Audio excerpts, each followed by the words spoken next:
Historias de la economía.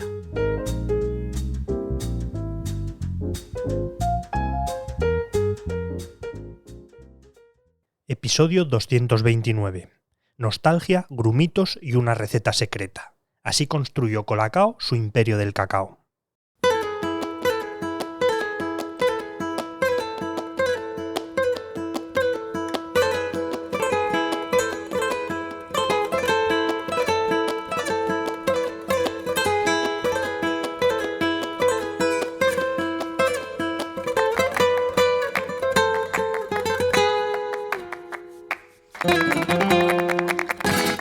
Desde las despensas de la posguerra hasta los desayunos del siglo XXI, Colacao ha sido más que un simple cacao en polvo. Ha sido un espejo del cambio social, económico y cultural de España. Nació en la Barcelona industrial de los años 40, en una época donde los alimentos escaseaban y donde este invento se convirtió en un símbolo de energía. La marca ha logrado sobrevivir a crisis, fusiones y nuevas tendencias nutricionales sin perder su lugar en la memoria colectiva y como icono nacional, manteniéndose década tras década como líder de su sector. Detrás del Colacao estaban dos jóvenes emprendedores catalanes, José María Ventura y José Ignacio Ferrero, cuñados, que en 1940 decidieron lanzar Nutrexpa, una empresa dedicada a la fabricación de productos alimentarios para el mercado doméstico.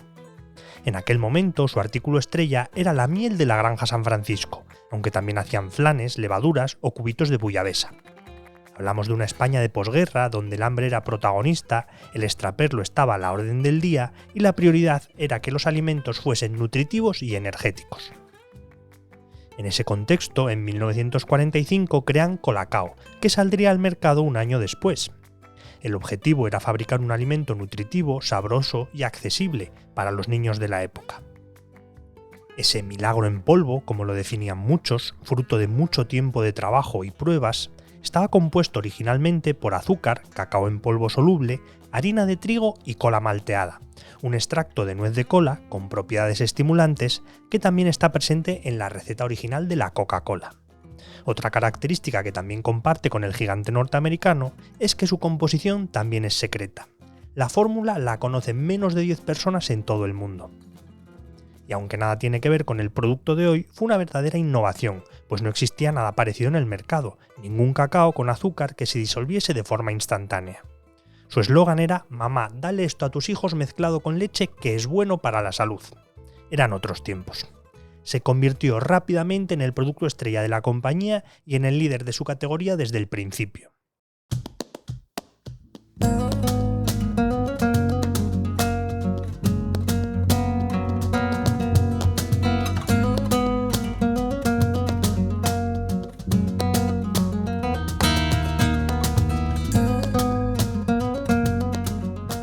Su éxito se disparó a partir de la siguiente década, después de que Colacao decidiese apostar por anunciarse en la radio.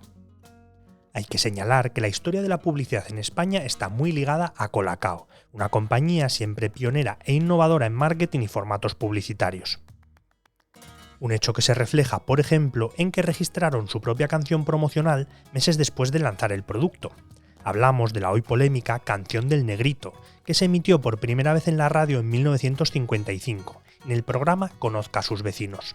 Pero se hizo aún más relevante al convertirse en la primera compañía en patrocinar una radionovela. En concreto, Matilde, Perico y Periquín, por entonces el serial más popular de la cadena SER. La canción, cuya autoría no está clara, hablaba de un negrito del África tropical que cultivando cantaba la canción del Colacao. En sus orígenes, a mediados del siglo XX, donde los estándares de la corrección política eran más laxos, fue todo un éxito. Pero con el paso de las décadas se despertó una campaña de la comunidad negra en las que varias personas señalaron que la melodía fue utilizada como insulto contra ellos durante toda su infancia, sin entrar en la representación racista que se hacía de las personas negras. Fruto de este esfuerzo, en 2020, Colacao adaptó la letra omitiendo las referencias al negrito y al trabajo en las plantaciones de cacao. Pero más allá de la polémica, la letra también hacía referencia a otra de las patas que han acompañado a Colacao durante toda su vida, el deporte. Hablaban de futbolistas, de nadadores, de ciclistas y hasta de boxeadores. La innovación publicitaria y la vinculación con el deporte han sido dos patas fundamentales para la marca durante toda su existencia, y la siguieron reforzando en los 60. Por un lado, porque tan pronto como se empezó a popularizar la televisión, se lanzaron a anunciarse también en esta nueva plataforma. Se grabaron los anuncios en los famosos estudios Moro de Barcelona y la repercusión fue tan grande que la compañía no tuvo que volver a recurrir a créditos para financiarse. Confían tanto en la televisión que cuando llegan a España las televisiones privadas, Colacao se lanza a incluir publicidad en ellas incluso antes de tener disponibles datos de audiencia y de conocer la repercusión que podrían tener.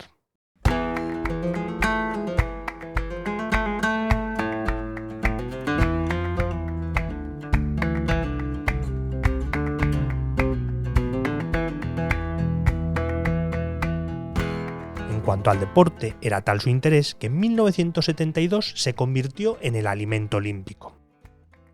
Ese movimiento promocional permitió que deportistas de leyenda como Eddy Merckx o Mark Spitz se convirtieran en imagen de sus campañas.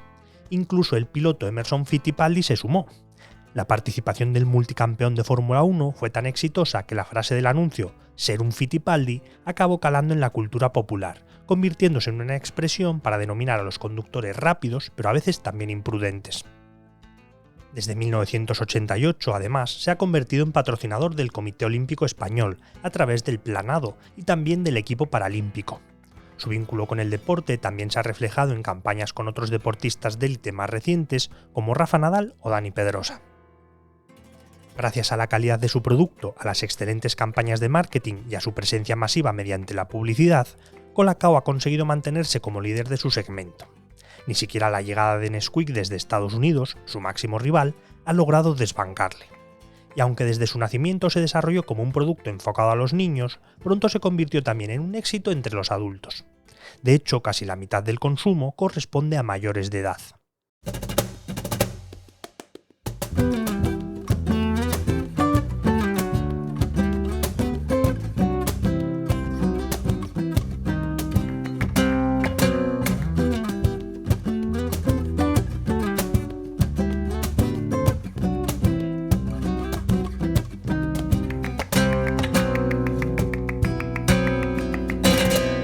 Con su posición en España más que asentada y su matriz Nutrexpa convertida en una de las empresas de alimentación más importantes del país, Colacao inició su expansión internacional. Comenzó por Chile, primer país extranjero en el que se empezó a fabricar y vender el producto. Desde allí se expandió por otros estados de Latinoamérica. Fue el primer paso. Después, desde su sede en Barcelona, se iniciaría la conquista de otros mercados europeos como Polonia, Rusia, Portugal o Bosnia, en los que sigue presente. Aunque su salto más ambicioso llegó a finales de los 80, cuando saltó al complicado mercado chino. Para encajar en las costumbres locales, adaptan el producto, lo renombran como Gao Legao, que se traduciría como Alto Feliz Alto, y lanzan nuevos sabores como fresa, plátano o vainilla. Contaron con el apoyo de una empresa local, como obligaban las leyes chinas, y hasta crearon una fábrica en Tianjin. Fueron una de las primeras empresas españolas en instalarse en el gigante asiático, lo que les valió para que Felipe González o José María Aznar acudiesen a sus instalaciones durante sus visitas como presidentes a Pekín. Llegaron a convertirse en la compañía líder del sector, con una cuota del mercado del 60%. El problema es que las diferencias culturales eran muy grandes y no llegaron a alcanzar nunca los objetivos marcados. En China no suelen tomar leche, y mucho menos añadirle cacao soluble. Si le sumamos que era un producto caro para los estándares del país por entonces, el fracaso estaba asegurado. La empresa finalmente vendió su fábrica en 2015 a un grupo filipino y se desentendió del mercado asiático. La innovación ha estado siempre presente en el ADN de la compañía, que no ha tenido miedo a lanzar nuevos productos para adaptarse a las necesidades de los consumidores. Tan pronto como en 1980 lanzaron el Colacao Vit con vitaminas, que duró poco en el mercado. Más éxito tuvo a mediados de los 90 la versión Light con menos azúcar, o el Turbo, que supuestamente no hacía los característicos grumitos que tanta personalidad le dan al Colacao. Y para adaptarse a ese público más adulto, encadena lanzamientos como la versión Noir, Puro, Energy, Avena. En 2014, Nutrexpa, la matriz de Colacao, se escindió en dos grupos para adaptarse a las realidades de las dos familias fundadoras. La división de cacaos, bautizada como Idilia Foods, quedó en manos de los Ferrero. Colacao sigue siendo el buque insignia de la nueva empresa, que por primera vez ha superado los 200 millones de facturación. En España se beben cada segundo 50 vasos de Colacao, que se mantiene como líder del sector, con el 50% de la cuota del mercado. Lejos aparecen Nesquik con un 30% y las marcas blancas cada vez más pujantes. Al final, el verdadero secreto de Colacao no es su receta, sino esos grumitos rebeldes que se niegan a disolverse por completo. Son cápsulas de nostalgia de una empresa que ha acompañado a los desayunos de un país desde hace 80 años.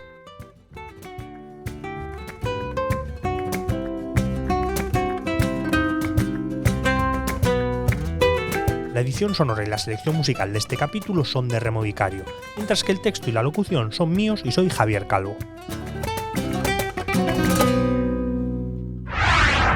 El Economista Podcast.